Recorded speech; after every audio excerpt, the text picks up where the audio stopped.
안녕하세요 여러분, 순산 에너지 팍팍 보내드리는 들라러지아입니다. 오늘은 여러분들이 정말 궁금해 하실 만한 내용을 갖고 왔는데요. 출산 가방 챙기실 때 이것만은 꼭 잊지 말아야 될 것, 들라러지아가 추천드리는 출산 가방 리스트 7가지 지금부터 말씀드릴게요. 출산 가방을 싸실 때 자연주의 출산이든 자연분만이든 제왕절개를 하든 이거 꼭 챙겨가셔야 되는데요. 바로 립밤입니다. 출산할 때 호흡을 하다 보면 입술이 정말 많이 말라요. 우리가 평상시에 호흡하는 것과는 많이 다르죠. 들이쉬고 후 내쉬고 들이쉬고 후 내쉬기를 계속하고 긴 거를 맞다 보니 뭐 물을 마시거나 이렇게 자유롭게 할 수가 없잖아요. 그러니까 계속 공복 상태에서 막 입이 마르는 거예요. 이럴 때 어떻게 해요? 이럴 때 바로 립밤을 발라주시는 게 좋아요. 그리고 어떤 분들은 제왕절개 하고 나서 물을 못 먹으니까 손수건, 얇은 손수건에 이렇게 입술을 적셔서 이렇게 물고 있었다 이런 얘기도 하시던데, 물론 그런 방법도 좋지만 입술이 계속 마른 데는 정말 답이 안 나와요. 그래서 물을 마실 수 있으면 물을 마시면 좋고요. 거기에 립밤을 꼭 챙겨가시면 정말 좋습니다. 두 번째로 챙겨가야 할 물품은요, 바로 손수건입니다. 그런데 손수건은 너무 작을 수도 있으니 손수건 말고 주방 타올 있죠. 주방 타올 요만하잖아요.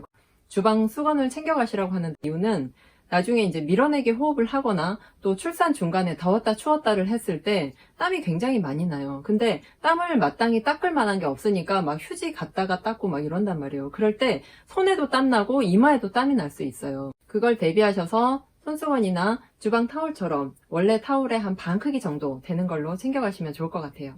자, 세 번째로 챙겨가실 건 바로 부채 또는 손 선풍기입니다. 아니, 날씨가 이렇게 추운데 웬 부채 이렇게 생각하실 수 있는데요.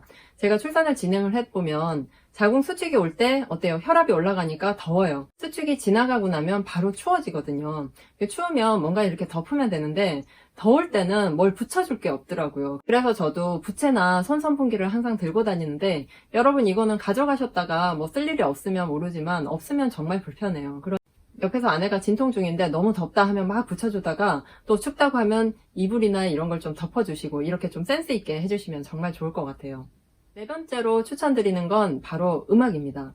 여러분, 제가 평소에 호흡 연습을 많이 하세요? 아니면 명상을 하면서 이완을 해보세요? 이런 말씀을 정말 많이 드리는데요. 여러분, 호흡이나 이완 연습할 때 들으셨던 음악이 있을 텐데, 이 음악을 출산 중에도 그 분만실에 틀어두면요, 자연적으로 이완이 되는데 굉장히 도움이 돼요.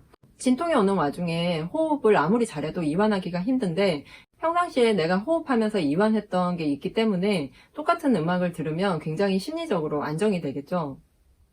다섯 번째는 바로 팩인데요. 여러분, 핫팩을 많이 들고 오시죠. 근데 핫팩 말고도 냉팩이 필요해요. 왜냐면 우리가 출산을 진행하다 보면 아기가 산도를 타고 고갯짓을 이렇게 올려갔다 내려갔다를 계속 반복하는데, 이 고갯짓을 하면서 아기가 내려올 때 엄마의 허리뼈를 계속 누르다 보니 엄마는 허리가 끊어질 듯 아프기도 해요.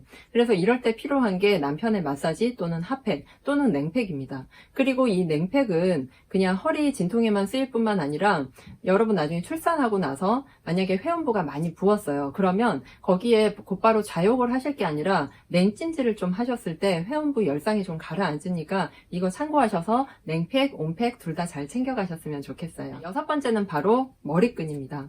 머리가 기신 분도 많고 머리가 좀 짧으신 분도 있는데, 머리가 짧다면 머리 핀 있죠? 그런 걸 좀 챙겨가시면 좋고요. 머리가 기신 분, 저처럼 이렇게 머리가 묶어진다면 곱창 머리끈 이런 거 챙겨가시면 정말 좋아요. 나중에 출산을 진행하다 보면 막 머리가 이렇게 산발이 돼 있고 막 이렇거든요. 근데 그 머리 내려오는 게 그렇게 신경 쓰여 하시더라고요.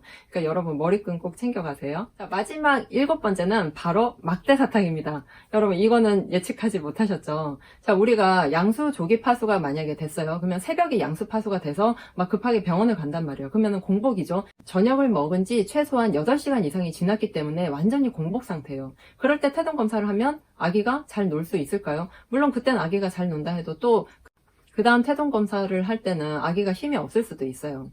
자연분만하는 병원에서는 보통 금식을 요구하긴 하지만 태동 검사할 때 막대 사탕 정도 이렇게 빨아 먹을 수 있는지, 그래도 되는지 간호사 선생님한테 한번 물어보시고요. 막대 사탕을 물고 계시면 정말 좋을 것 같아요. 산소 호흡기를 꽂거나 물을 먹거나 이래서 아기가 잘 놀 수도 있지만 실제로 제가 둘러를 하면서 산모의 출산을 진행해보면 초콜릿을 먹었을 때 가장 효과가 좋았어요. 근데 초콜릿은 아무래도 씹어서 삼켜야 되니까 막대사탕을 그냥 빨아서 침만 삼키면 되잖아요. 이 정도는 먹어도 되지 않을까 싶은데요. 태동 검사 하기 전에 막대사탕 꼭 챙겨서 드셨으면 좋겠습니다. 끝으로 출산 가방을 싸실 때 아기 거랑 산모 거만 싸지 마시고요. 남편 편안한 옷, 그리고 속옷, 양말까지도 꼭 챙겨주시면 좋을 것 같아요.